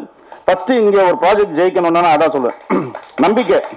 அந்த நம்பிக்கை இருந்தால் தான் இப்போது. ஏன்னா ஆக்சுவலாக இப்போ அவர் இடத்துல யாரும் நானே இருந்தாலும் கண்டிப்பாக கோவப்பட்டிருப்பேன். ஏன்னா லாஸ்ட் நவம்பரில் செப்டம்பர் இந்த மூவி ரிலீஸ் பண்ணிட்டோம்னு சொல்லிட்டு நான் ஸ்டார்ட் பண்ணேன்.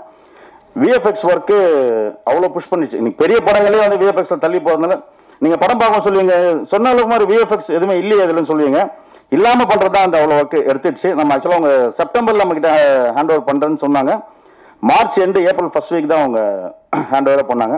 அப்போ நாம் சொல்கிறத நம்பி ட்ரஸ்ட் பண்ணி அத்தனை நாள் இருந்ததுக்கு ரொம்ப தேங்க்ஸ். என்னை வந்து இந்த ப்ராஜெக்டில் ஃபுல்லாக டென்ஷன் ஃப்ரீயாகவும் அப்பப்போ ரொம்ப டென்ஷன் பண்ணுற மாதிரியும் இருந்தது நம்ம கேஎஸ்கே செல்வா பிரதர். ஏன்னா ஒரு வீட்டுக்குள்ள அண்ணன் தம்பிங்களாம் அந்த சண்டை வர்றது இது வர்றது எல்லாமே சகஜம். நைட்டு வந்து அப்படி பேசிப்போம். ஏன்னா ப்ரெஷர் எல்லாமே ஹேண்டில் பண்ணோம். ஆஸ் அ ப்ரொடக்ஷனாகவும் டைரக்ஷனும் எல்லாமே ஹேண்டில் பண்ணோம். அவர்கிட்ட சொன்னால் பண்ணுவார், ஒரு ரிலாக்ஸாக சொல்லுவார், பண்ணலாம் சொல்கிறேன் அப்படின்வாரு. நமக்கு என்ன நடக்குதுன்ற மாதிரி இருப்பார். உங்களுக்கு தெரிஞ்சிருக்கும், என்னை விட மீடியா உங்கள் ஃப்ரெண்ட்ஸு உங்கள் சர்க்கிள் எல்லாருமே தெரிஞ்சிருக்கும். புரியல, கேட்கல சார். இப்போதான் நான் ஃபர்ஸ்ட் டைம் பார்க்குறேன். செஞ்சிருவார்.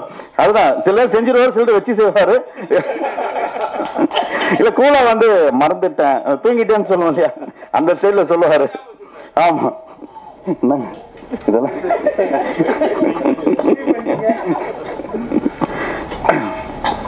வேற நம்ம எல்லாரையும் சொல்லிட்டேன்னு நினைக்கிறேன். நம்ம ஜெகன் எனக்கு போன மூவியில் ஒரு இது பண்ணாரு. ஆக்சுவலாக நெக்ஸ்ட் ஆமாம்மா அவர் சொல்கிறாங்க. நம்ம ஜெகன் பிரதர் வந்து அடுத்த வருஷம் நீங்கள் அவரை கொஞ்சம் நிறைய பார்ப்பீங்க. விசிட்டிங் கார்டு ஒரு மெனு கார்டு சைஸில் இருக்கும்னு நினைக்கிறேன். ஆக்டர் இந்த மாதிரி எல்லாம் நிறைய ப்ராசஸ் பண்ணிட்டு இருக்காரு. எனக்கு தெரிஞ்சு ப்ரொடியூஸ் பண்ணுறீங்களா இல்லையா? எங்கள் team Jagan sir manager Jagan sir, அவங்க டீம் ஆனந்த் நமக்கு ரொம்ப சப்போர்ட்டாக இருந்தார். ஸ்டில் சைடில் வந்து ரெண்டு பேருமே சார் ரொம்ப ரொம்ப ஹெல்ப்ஃபுல்லாக இருந்தாங்க. ஏன்னா அவங்க எக்ஸ்பீரியன்ஸில் நிறைய விஷயம் நம்ம கொஞ்சம் கைட் பண்ணுவாங்க.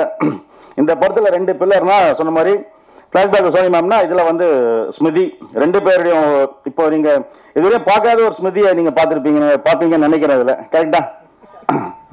அந்த மாதிரி வேற இல்லை சுப்பிரமணிய சிவா சார் அவங்க பேர் சர்மிளா மேம் அவங்க பண்ணாங்க. எல்லாருக்குமே நல்லா பண்ணியிருக்காங்க. ஒரு ஃபீல் குட் ஹாரருக்கு வந்து எப்பயுமே ஒரு நல்ல ஆடியன்ஸ் இருக்காங்க. அந்த நீங்கள் தேட்டரில் பார்க்கும்போது அதை கண்டிப்பாக அதை ஃபீல் பண்ணுவீங்க நினைக்கிறேன். தேங்க்யூ இந்த ஆடியன்ஸுக்கு வந்து இது ப்ரெஸ் மீட்டை தேங்க்யூ வந்து இது பண்ணதுக்கு ரொம்ப தேங்க்ஸ். யாரா மறந்துருந்தா மன்னிக்கவும். நன்றி. இல்லைனா நம்ம ட்ரைலர் சாங்ஸ்லாம் பார்த்துருக்கலாம். ஒரே நாளில் ரெடி பண்ண முடியல. ஆர்டிஸ்ட்டு இல்லாததுனால போன வாரம் வச்சுருக்க வேண்டிய ஆடியோ லான்ச் கொஞ்சம் டிலே ஆகிடுச்சு. அதனால் உங்களுக்கு ட்ரைலர் காட்ட முடியல. யூடியூப்பில் இருக்குது, பாருங்கள், பார்த்து சப்போர்ட் பண்ணுங்கள். ஆக்சுவலாக இந்த படம் வந்து இப்போ ரீசெண்டாக இருக்கிற பேய் படம் காமெடி படம் மாதிரியெல்லாம் இருக்காது. காஞ்சுரிங் மாதிரி ரொம்ப ஹாரராகவும் இருக்காது. 13B மாதிரி ஒரு செட்டிலான ஃபேமிலி ஹாரர் படமாக இருக்கும். பார்த்து என்ஜாய் பண்ணுங்கள். நன்றி. பேயிங் கெஸ்டாக இருக்காரு அருண் சார். இங்கே சார் படத்தில் சோனியா மேடம் என்ன கேரக்டர், இவங்க ஸ்மிருதி என்னவா வராங்க சார்? யார் பேய்? இல்லை பேயின்னு சார், ஒரு அப்பார்ட்மெண்ட்டில் நடக்கிற ஒரு ஹாரர் விஷயம். இப்போது சோனியா வந்து ஒரு சிங்கிள் மதராக வராங்க. அவங்களுக்கு ஒரு இஷ்யூ நடக்கும். இங்கே இதுலேயும் ஒரு ஹாரர்னால இதுலேயும் நம்ம ஒரு சோஷியல் மெசேஜ் ஒன்று பிளான் பண்ணியிருக்கோம் சார். ஒரு சின்ன விஷயத்தினால ஒருத்தருடைய ஒரு சொல்கிறோம் இல்லையா, நம்ம பண்ணாத தப்புனா ஒரு அஃபெக்ட் என்ன நடக்குதுன்னு சொல்லிட்டு அதை பேஸ் பண்ண ஸ்கிரிப்ட் தான் இது. அவங்க ஒரு அப்பார்ட்மெண்ட், இவங்க ஒரு அப்பார்ட்மெண்ட்டாக அது வராங்க. அது யார் இந்த 7G யாருக்கு அப்படின்ற மாதிரி ஒரு இஷ்யூ போயிட்டுருக்கு. சார் 7G ரெயின்போ காலனியில் வந்து சார் இங்கே சார் ஒரே நிமிஷம் சார் சொல்லிடுறேன். உண்மையிலே ரியலி தேங்க்யூ மேம். அந்த அப்பார்ட்மெண்ட் நான் ரொம்ப தேங்க்ஸ் சொல்லணும். ஏன்னா அந்த அப்பார்ட்மெண்ட்டை நாங்கள் என்னென்ன பண்ணியிருக்கோம்னு சொல்லிட்டு இதில் பார்த்தா தெரியும். அதுக்கு முன்னாடி நான் வந்து ஒரு 4-5 months வந்து நான் அப்பார்ட்மெண்ட்ஸ் தேடினா எங்கேயுமே கொடுக்கல. ஏன்டா கொடுக்க மாட்டேன்றாங்கன்னு எனக்கு அப்போ புரியல. நாங்கள் ஷூட்டிங் முடிச்சப்போ தான் எனக்கு தெரிஞ்சது ஏன் தர மாட்டேன்றாங்கன்னு சொல்லிட்டு. ஏன்னா பிகாஸ் ஷார்ட் டைம் அந்த அப்பார்ட்மெண்ட்டை ஒரு 7th floor அப்படியே பிளாஸ்ட் பண்ணியிருக்கோம், ஃபுல்லாக பர்ன் பண்ணியிருக்கோம். அந்த அந்த படத்தில் வர எல்லா சீக்வன்ஸும் அதே அப்பார்ட்மெண்ட் தான் பண்ணியிருக்கோம். வேற செட்டாவோ எங்கேயுமே நம்ம போட்டு பண்ணல, எல்லாமே லைவ்ல பண்ணியிருக்கோம். அதனால நம்ம அப்பார்ட்மெண்ட்ல இந்த என்ன கண்ணா அப்பார்ட்மெண்ட் நேம் அது அந்த நம்ம ஷூட் பண்ணுமே எஸ்எல் அப்பார்ட்மெண்ட் வேளச்சேரியில் இருக்கு. ரொம்ப நேற்றோட அவங்களுக்கு தேங்க்ஸ் மெசேஜ் சென்ட் பண்ணி தான் வந்தேன். Thank you sir. இதில் சோனியா அகர்வால் மேடம் வந்து பேயா காட்டியிருக்கேன்ட்டு ஒரு விஷயம் சொல்கிறாங்க. ஆனால் வந்து 7G ரெயின்போ காலனியில் வந்து அவங்கள அழகிய வந்து ஒரு ஆவியாக காட்டியிருப்பாங்க. இதில் ஏன் அவங்களுக்கு பேயா காட்டு உங்களுக்கு என்ன வந்தது? எதில் ஆவியாக காட்டியிருப்போம்? இது 7G ரெயின்போ காலனியில். ஆமாம். அதில் சில செத்துருவாங்க, செத்துட்டு அவனோட மைண்ட் தாட்டில் வந்து அழகிய ஆவியாக தான் காட்டியிருப்பாங்க. இதுலேயும் அழகாக தான் காமிச்சிருக்கோம். அவங்க ஃபேஸ் நம்ம எதுவுமே இது பண்ணல. இதுதான் நீங்கள் பார்த்தீங்கன்னா அதோட இதில் ரொம்ப அழகாக இருப்பாங்க. இல்லை சார், அதுக்கும் இதுக்கு நான் சொன்னலையா, நான் முதலே சொல்லிட்டேன். அதனால் நம்ம டைட்டில் லுக் கொடுக்கும்போதே நான் அப்பயே ஒரு ப்ரெஸ் மீட் மாதிரி வச்சு நான் சொல்லிட்டேன். அதுக்கு இது நம்ம எதுவுமே பிளான் பண்ணல. அது சொல்ல எல்லாமே கோஇன்சிடென்ட்டாக நடந்த விஷயம் தான் இது.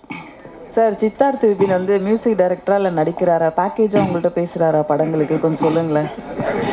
இல்லை, படம் பார்த்தீங்கன்னா கண்டிப்பாக எல்லாரும் பேச வைப்பார். பேக்ரவுண்ட் ஒர்க் வந்து அவ்வளோ பிரமாதமாக கொடுத்துருக்காரு அவர். நாங்கள் இது மாதிரி ஒரு டீம் ஷோ மாதிரி பார்த்தோம். சவுண்டு கேட்டு எனக்கு கையில் காமிச்சார். எனக்கு எவ்வளோ கூஸ் பம்ப்ஸ் வந்து பார்த்தீங்களா அப்படின்னாரு. ஆமாங்க, நல்லா பண்ணியிருக்கீங்க அப்படின்னு சொல்லி எனக்கு வந்தது அப்போது. அதனால் அவ்வளோ ஒர்க் பண்ணியிருக்கோம். ப்ளஸ் வந்து இதில் வந்து நான் ஒரு ஆக்சுவலாக வந்து இந்த ரோலே வந்து நான் சித்தார்த் மாதிரி சாரோடைய ஒரு ரோல் தான் நான் ஃபஸ்ட்டு ட்ரை பண்ணேன், இது பண்ண ஆடிஷன் பண்ணேன். அன்எக்ஸ்பெக்டடாக ஒரு இதில் மீட் பண்ணி பேசும்போது இது மாதிரி போயிட்டு இருக்குன்னு சொன்னேன். அப்போ ஒரு மைண்டில் வந்து இவர் பண்ணாது கரெக்டாக இருக்குன்னு சொல்லிட்டு ஃபஸ்ட்டு மூவியில் வந்தார். அப்புறம் நமக்கு பேக்ரவுண்டுக்கு சார், இப்போ ஒரு படத்தில் வந்து 2 ஹீரோ வச்சு பண்ணிடலாம் ஈஸியாக. ஆமாம், 2 ஹீரோயின் வச்சு பண்ணுறது ரொம்ப டாஸ்க்கு. ஏதாவது டாஸ்க்கு வந்து உங்களுக்கு பெருசாக இருந்ததா? இல்லை, நான் வெப்பிலே வந்து 5 பேர் வச்சு பண்ணியிருக்கேன் இல்லையா, அதனால அது நான் ரெண்டுமே வந்து அழகான ஹீரோயின். சரிங்களா? யாரும் வந்து சீன்ஸாக இருந்தாலும் சரி, ஒரு ஷெட்யூலாக இருந்தாலும் சரி, அவங்களுக்குள்ள சீன்ஸை வந்து ஃபர்ஸ்ட் எடுத்துன்னு தான் சொல்லுவாங்க. ஆமாம். ஸோ உங்களுக்கு ஏதாவது டாஸ்க் அது மாதிரி இருந்ததா? கொஞ்சம் கஷ்டம். இல்லை, அப்படி இல்லை. நான் இவங்கள சொன்னால் இல்லை அவங்கள எடுத்துருங்கன்னு சொல்லுவாங்க, அவங்ககிட்ட சொன்னால் இல்லை இவங்களை ஃபர்ஸ்ட் எடுத்துருங்கன்னு சொல்லுவாங்க. அதனால அந்த பிரச்சனை கடைசியில் ஸ்மிருதி வெங்கட் மேடம் இல்லை அவங்க சீனியர் அவங்க பண்ணிட்டுமேன்னுவாங்க. அவங்கள கேட்டால் இல்லை இல்லை அவங்க ஃபர்ஸ்ட் வந்து போகிறாங்க அவங்க பண்ணிட்டுமேன்னுவாங்க. ஒன்றும் இல்லை, அவங்கள்ட்ட கொடுங்க. ஸ்மிருதி வெங்கட், இந்த படத்தில் நீங்கள் ஹீரோயினா சோனியா அகர்வால் ஹீரோயினா? கதை தான் ஹீரோயின். நல்ல கதையா இருக்குல்ல. டைரக்டர் சார், நீங்கள் சொல்கிறீங்க இப்போ வந்து தமிழ் இண்டஸ்ட்ரியில் வந்து சுப்பிரமணியம் அண்ணா கூட சொன்னாங்க, தமிழ் இண்டஸ்ட்ரியில் வந்து நகைச்சுவை நடிகர்கள் கம்மியாயிட்டாங்க, நம்ம கல்கி மாதிரி ஒரு ஆள் வந்து வரணும் அப்படின்னு சொல்லிட்டு பெருமையாக பேசுகிறாங்க. ஏன் உண்மையாலுமே வந்து நகைச்சுவை நடிகர்கள் வந்து சரியாக வந்து உங்களுக்கு கோஆப்ரேட் பண்ண மாட்டாங்களா? இல்லை வந்து பெரிய இடத்துக்கு அவங்க ஹீரோவாக மாறுறதுனால வந்து உங்களால் வந்து அவங்களை கனெக்ட் பண்ண முடியலையா? இல்லை, அப்படி இல்லை சார், கோஆப்ரேட் பண்ண மாட்டாங்கல்ல. இங்கே யாராக இருந்தாலும் முட்டியும் போது தான் சார் வரணும். இப்போ என்ன கூட இப்போ நான் பார்த்தீங்கன்னா யார்ட்டையும் ஒர்க் பண்ணல. இப்போ நான் போய் ஒரு ப்ரொடக்ஷன் கம்பெனிலேருந்து சான்ஸ் கேட்க முடியுமா? ஃபஸ்ட்டு கொஸ்டின் என்ன கேட்பாங்க, யார்கிட்ட வந்தீங்க என்ன பண்ணீங்கன்னு சொல்லி கேட்பாங்களே. இங்கே எல்லாருமே அவங்க அடையாளம் தேடணும்னா முட்டி மோதிட்டு தான் வரணும். அவங்க வந்து ஸ்டாண்ட் பண்ண அப்புறம் தான் இவங்க இதுக்கு பொருத்தமாக இருப்பாங்களேன்னு யோசிப்பாங்க. அது வரையும் அவங்க வந்து ஸ்ட்ரகிள் பண்ணி. இப்போ குரங்கு பொம்மை எப்போ நடிச்சார் கல்கி, நான் அப்போயே சொன்னேன் இந்த எக்ஸ்பிரஷன்ஸ் இந்த பர்ஃபார்மன்ஸ் இது நல்லா வரும்னா ஒரு கேப்பு. அந்த கேப் வந்து என்னென்னா இப்போ எனக்கும் சேர்த்து தான் சொல்கிறேன், அந்த கேப் தான் அந்த சினிமா கற்றுக் கொடுங்க சார். இங்கே எப்படி சர்வை பண்ணணும் நம்ம நினைப்போம் இல்லையா, இது மட்டும் ஸ்க்ரீனில் வந்துட்டா நாளையிலேருந்து பார் அப்படின்னு யோசிப்போம் இல்லையா, அது இல்லை சினிமா ஒரு விஷயத்தை கற்றுக் கொடுக்கும். அதை நம்ம கரெக்டாக நம்ம சினிமாவுக்கு நான் எப்பயுமே சொல்லுவேன், சினிமா நம்ம நேர்மையாக நேசிச்சோன்னா சினிமா நம்மளை எப்பயுமே கைவிடாது சார். என்னைக்கு தான் நம்ம தேடி வந்து நமக்கு அந்த ரெஸ்பெக்ட் கொடுக்கும். நம்ம சினிமாவை நேர்மையாக நேசிக்கணும். அப்போ கல்கி வந்து அந்த வெற்றி வந்து நிரப்பிடுவாரா 2 வருஷத்துக்குள்ள? இல்லை, அப்படியே நிரப்பிட்டாரு. ஆக்சுவலாக நான் லாஸ்ட் மந்த் பேசுவேன், தம்பி ஆஃபீஸ் வரீங்களா, அண்ணா தலைவர் கூட வேட்டையனில் இருக்கேன். இருங்க தம்பி, நல்ல விஷயம் கரெக்ட் தானே? ஆமாம். அதனால் இப்போ நீங்கள் கல்கி அவரை பார்த்தீங்கன்னா அந்த எக்ஸ்பிரஷன்ஸு நிறைய எக்ஸ்பிரஷன்ஸ் வரும் அவர்கிட்ட. நீங்கள் சாதாரண ஒரு விஷயம் சொல்லும் போது ஆக்சுவலாக இதில் ஒரு சீக்வன்ஸ் பண்ணலான்னு சொன்னோம். சும்மா சொன்ன விட கண்டிப்பாக பண்ணலான்னு செகண்ட் ஹாஃபில் வந்து பயங்கரமாக அது ரெஸ்பான்ஸ் இருக்கும். சும்மா ஒரு வீட்டில் போய் அவர் மாட்டிப்பார். இந்த சந்திரமுகியில் வடிவேல் சார் வருவா இல்லையா, அந்த மாதிரி ஒரு வீட்டில் போய் மாட்டிட்டு யாருமே இல்லை, அந்த தம்பி தனியாக இருக்கும்போது ஃப்ரிட்ஜில் போய் திங்ஸ்லாம் எடுத்து சாப்பிட்ருவாரு. நான் போய் பார்த்துக்கிறமான்றப்ப அந்த வீட்டில் இப்போ 2 பேர் வேற இருப்பாங்க. அந்த வீட்டில் மாட்டி என்ன பண்ண சும்மா ஒரு சீக்வன்ஸ் சொன்னேன், நல்லா என்ன பண்ணலாம், இல்லை இது நம்ம ஹியூமர் வைக்கிற மாதிரி ஐடியாவே இல்லை, இது இந்த ஸ்டைலில் பண்ணணும் பிளான். நெக்ஸ்ட்டு ஆல்மோஸ்ட் ஸ்கிரிப்ட்லாம் ஓகே ஆயிடுச்சு. இன்னும் ஒரு ஆகஸ்ட் செப்டம்பரில் black humour, full and full black humour, இந்த கோலமோல் கோகிலா இந்த டாக்டர்லாம் அந்த ஸ்டைலில் பண்ணுறோம். கல்கியை வந்து அதில் பெருசாக பார்ப்பீங்க. அவருக்குன்னே ஒரு பெரிய ட்ராக் அதில் இருக்குது. சுமதி மேடம், நீங்கள் இந்த 7G ரெயின்போ காலனி படம் பார்த்தீங்களா? அப்போ என்ன படிச்சுட்டு இருந்தீங்க? இந்த படத்தில் உங்களுக்கும் சோனியா அகர்வாலுக்கும் என்ன தொடர்பு? ஆக்சுவலி அப்போ நான் ஸ்கூலில் இருந்தேன். பட் அதான் மேமோட நான் மூவிஸ் பார்த்து வளர்ந்துருக்கேன். ஸோ அவங்களோட நடிக்கும் போது எனக்கு ரொம்ப சந்தோஷமாக இருந்துச்சு. அண்ட் ஐ திங்க் எனக்கு அந்த ஒரு பிளெஸிங் இருக்குன்னு நினைக்கிறேன். நான் முதலேருந்து பண்ண மூவிஸில் தான் நிறைய பெரிய ஸ்டார்ஸ் நடிச்சிருக்காங்க. ஸோ நல்ல ஒரு லேர்னிங் எக்ஸ்பீரியன்ஸ். மேம் கிட்ட என்ன கற்றுக்கிட்டேன்னா ரொம்ப காமாக இருப்பாங்க. அவங்க அவ்வளோ சாஃப்ட் அண்ட் காம். பட் அந்த சீனுக்கு வந்துட்டாங்கன்னா அப்படியே கம்ப்ளீட்லி டிஃப்ரெண்ட் பர்சன். அண்ட் அவ்வளோ பெரிய ஆர்டிஸ்ட் ரொம்ப சிம்பிளாக எவ்வளோ ஒரு டவுன் டு அர்த்தாக இருப்பாங்க. ஸோ நம்ம ஃப்யூச்சரில் எப்படிலாம் இருக்கணும் அப்படின்னு சொல்லிட்டு and she take so much care of everyone. And எல்லாரையும் கன்சிடர் பண்ணுவாங்க, எல்லாரையும் கம்ஃபர்டபுள் ஆக்குவாங்க. அண்ட் ஒரு பெரிய ஆர்டிஸ்டாக இருக்கும்போது நம்ம கூட நடிக்கும்போது நம்ம எல்லாருக்குமே ஒரு ஐயோ நம்ம எதுவும் பண்ணிடக்கூடாது அந்த ஒரு ஃபீல் இருக்கும்ல. ஆனால் அவங்களோட நடிக்கும்போது அவங்க she mat sure every one very comfortable. So அந்த மாதிரியில் I think I'm very blessed to work with Sonia ma'am. And I'm also very blessed to work with இந்த மாதிரி நிறைய பெரிய ஆர்டிஸ்ட். ஆக்சுவலி சுப்ரமணிய சிவா சாரும் நாங்கள் மாறனில் மீட் பண்ணோம். ஸோ சாரோட அப்போவே எனக்கு அந்த என்டையர் டீமில் என்னை ஃபர்ஸ்ட் கம்ஃபர்டபுள் ஆக்குனது சார் தான். ஸோ இங்கே அவரோட சேர்ந்து நடிக்கிறதும் எனக்கு ரொம்ப சந்தோஷமாக இருக்குது. சார் இப்போ வந்து சுப்ரமணிய சிவா சார் வந்து இப்போ நடிகர் ஆகிட்டாரு. ஆனால் டேரக்டர் சில டைமில் வந்து எட்டி பார்க்கும். உங்கள் படத்தில் ஏதாவது வந்து எட்டி பார்த்தாரா டேரக்டரா? இல்லை, எட்டியில் கூடவே உட்காந்து பார்த்தாரு, ஃபுல்லாக பார்த்தாரு. அதில் வந்து நிறைய என்கரேஜ் பண்ணுவார். அதனால் இன்னொரு விஷயம் சோனியா அகர்வால் மேம் பற்றி சொல்லி ஆகணும். அவங்க நிறைய சீனியர் டேரக்டர்ஸ் கூட ஒர்க் பண்ணியிருக்காங்க. ஏன்னா ஃபர்ஸ்ட் டே அவங்க அவ்வளோ ரெஸ்பெக்ட் பண்ணாங்க. ஒரு சீக்வன்ஸ் நம்ம எப்படி சொல்கிறோம் அவ்வளோ அவங்க உள்வாங்கிட்டு ஒரு சீனியர் ஆர்டிஸ்ட் என்ன ஒரு ப்ளஸ்னா டேரக்டர்ஸ் கிட்ட இருந்து ஒரு கரெக்டான ஒரு வே இருந்தால் அவங்க எந்த ஒரு இதுவும் பண்ண மாட்டாங்க. ஃபுல் கோஆப்ரேஷன் கொடுத்துருவாங்க. நான் சொல்லிட்டேன் முதல்ல அண்ணன் சுப்ரமணிய சிவா அண்ணன் அவர் கூட இருந்தார். எல்லாம் பார்த்து இப்படி பண்ணலாமான்னு கேட்பாரு. பண்ணலாம். அதான் நிறைய எனக்கு கைடாகவும் இருந்தார். சுப்ரமணியம் சார், அந்த போஸ்டர்ல உங்க படமே இல்லையே, கண்ணாடியோட கண்ணாடி இல்லைன்றதால வந்து அடையாளம் தெரியாம போச்சா? என்ன கேட்டு நடிச்சிருக்கீங்க? என்னவா என்ன அது? அதான் சஸ்பென்ஸ். டே டைரக்டர் கிட்ட கேட்குற கேள்வி என்கிட்ட கேட்குறீங்க. அண்ணா இப்படி சொன்ன மாதிரி டிஎஸ்ஆர் சொன்னா தெரியுமா, 200 300 கவுண்ட் பண்ணி அண்ணன் சொல்லுவார். டே இந்த சினிமாக்காரனுங்க மேடையில் ஏறிட்டா 600 400 பானுவேன், இறங்கி வந்துட்டா 100 200 அலைய விடுவானுங்கடா அப்படின்ற மாதிரி. என்னன்னு கேட்டால் ஒவ்வொரு விஷயம் இப்போ யாரோ காமெடி நடிகர்கள் பற்றி கேட்டாங்க. என்னன்னு கேட்டால் அதாவது ஒரு 7 நடிகர்கள் இருக்காங்கன்னு வச்சுங்களேன், பெரிய நடிகர்கள். ஆனால் கதை சொல்கிறவன் கிட்டத்தட்ட 2000 3000 பேர் கதையை வச்சுக்கிட்டு இருக்கான் ரெடியாக.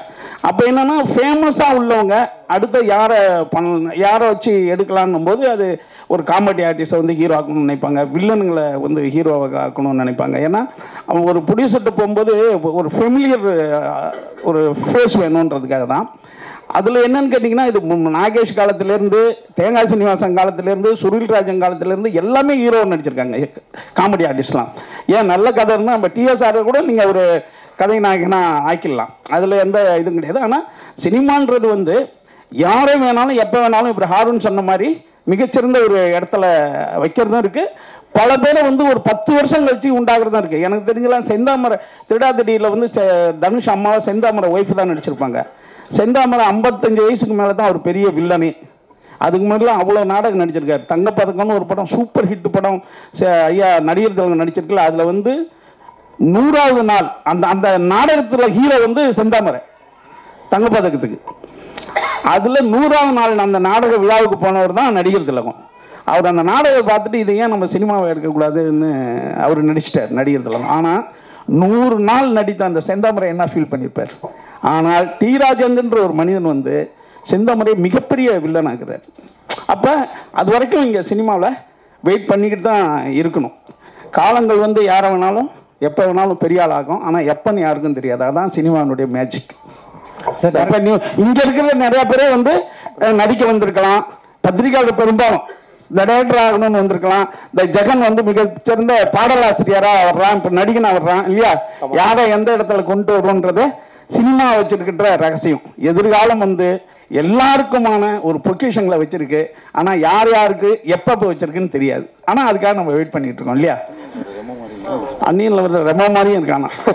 டேரக்டர் சார், நீங்கள் டைட்டில் ஃபிக்ஸ் பண்ணும்போது சோனியா அவர்கள் உள்ளே இருந்தாங்களா இல்லை டைட்டில் ஃபிக்ஸ் பண்ணதுக்கு அப்புறம் தான் உள்ளே வந்தாங்களா? அது ஒன்று. நெக்ஸ்ட் வந்து ஒரு மியூசிக் டைரக்டரை வந்து நடிக்க வச்சுருக்கீங்க.